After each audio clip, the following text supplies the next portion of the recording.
licitação custa R$ 1.200, é fácil perceber que há uma relação prejudicial de custo-benefício, não? Isto é, qual o sentido de eu promover uma execução de R$ 2.000 em relação a alguém que está em lugar incerto e não sabido, gastar para isso R$ 1.200? Não tem sentido.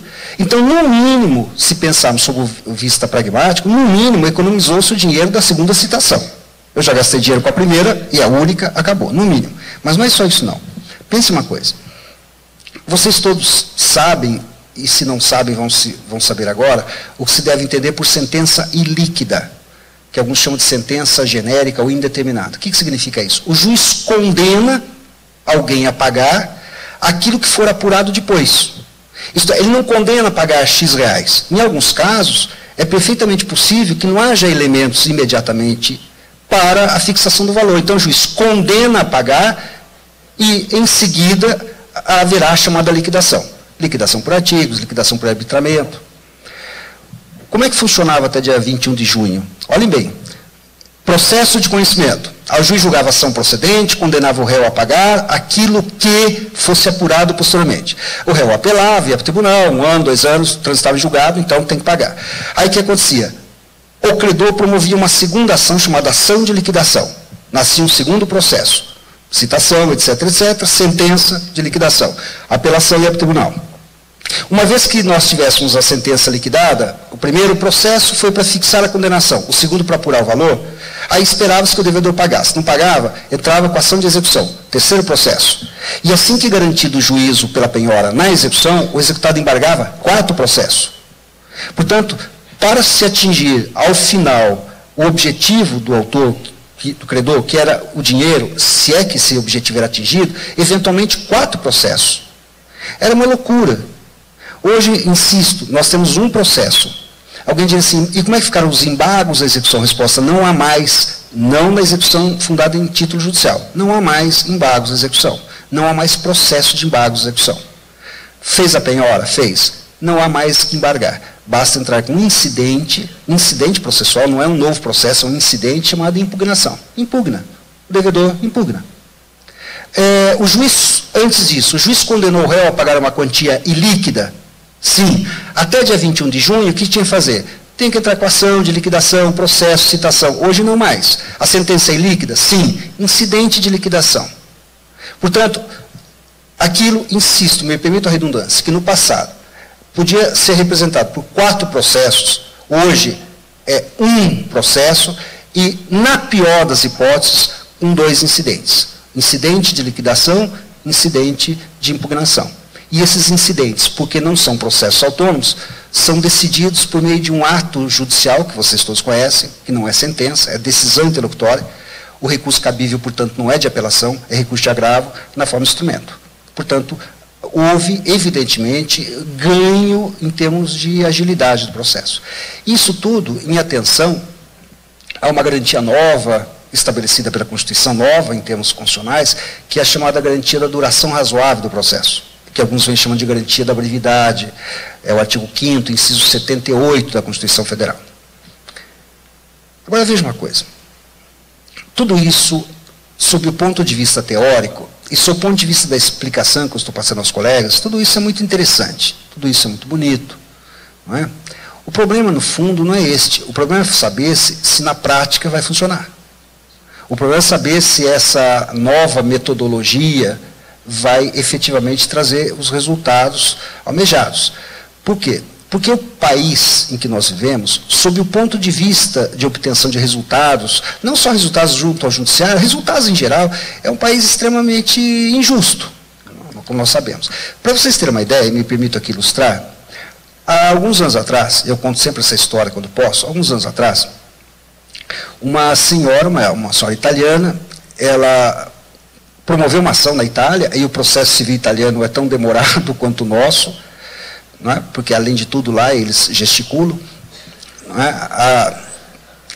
Demorou tanto para ela obter a sentença ao final, mas tanto, que quando ela obteve a sentença, o resultado se tornou inócuo. Isso ela ganhou.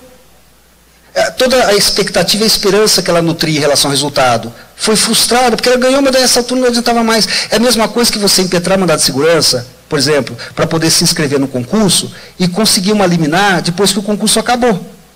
Isto é, não adianta mais nada. Foi o que aconteceu com ela. O processo demorou 10 anos. Não imagine que é só aqui que nós temos problemas. 10 anos. País de primeiro mundo, Itália. O que ela fez? Ela processou o governo italiano. Ela foi ao Tribunal Europeu, porque a Itália pertence à Comunidade Europeia, e processou o governo italiano. Processou o governo italiano e recebeu uma elevadíssima indenização em euros. A questão é a seguinte: nós podemos fazer isso no Brasil, por demora na justiça? Resposta: evidentemente sim. Não tenho dúvida nenhuma que sim. É uma questão só de começar. Por quê? Porque hoje a Constituição Federal, ela estabelece como garantia o seguinte: o processo deve ter duração razoável e a lei deve prover os meios para que isso ocorra. Olha, se a Constituição Federal diz que o processo judicial deve ter duração razoável e a lei deve prover para que isso ocorra, veja uma coisa: se não há lei que regula os mecanismos para que o processo seja rápido, processe-se a União. Se não há juízes em quantidades suficientes, processe-se a União na esfera da Justiça Federal ou processe o Estado na esfera da Justiça Estadual. Se não há serventuários em número suficiente que dê um respaldo mínimo, processe-se o Estado ou processe a União. Eu não estou brincando, estou falando seriamente. Exatamente isso que a Constituição garante. O problema é saber se é garantia ou não. E eu explico por quê. Assim que o artigo 5º teve esse acréscimo do inciso 78, por conta da emenda 45 de 2004, eu fui convidado para dar uma palestra sobre a emenda 45. E um dos palestrantes era o Dr. Sérgio Renaud, que hoje, na época, já estava integrado ao Ministério da Justiça e que, digamos assim, foi o patrocinador da assim chamada reforma. E como eu tenho liberdade com ele, eu ia falar sobre a emenda, eu virei para ele brincando, tinha um público não tão distinto quanto esse, nem tão grande quanto esse, mas sim lá um público, e eu falei para ele: ô Renaud, me permite fazer a brincadeira, isso é uma garantia constitucional ou uma promessa? Porque é uma diferença fundamental entre aquilo que é garantido e aquilo que é prometido. Olha, de promessa, a Constituição é plena.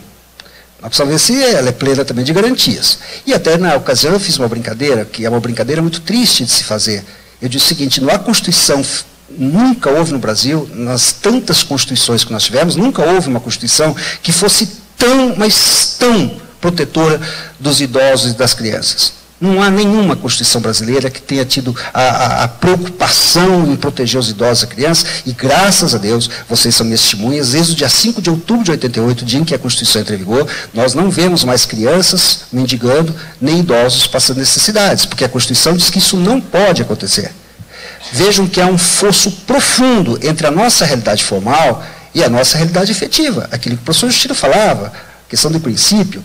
Então vejam, qual é a única forma que eu vejo de nós transformarmos a promessa da duração razoável na garantia da duração razoável? É exigir. E para exigir há mecanismo, sabe qual?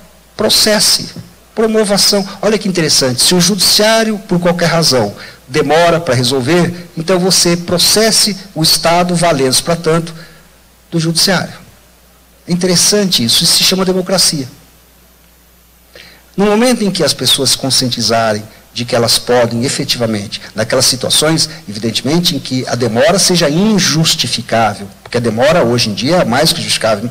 Como eu dizia no começo, o juiz de Ribeirão Preto, com 10 mil processos, imagine se é possível humanamente tocar isso adiante. Mas naqueles processos em que a demora se revele efetivamente injustificável, processe o Estado, se for justiça estadual, ou processe a União, se for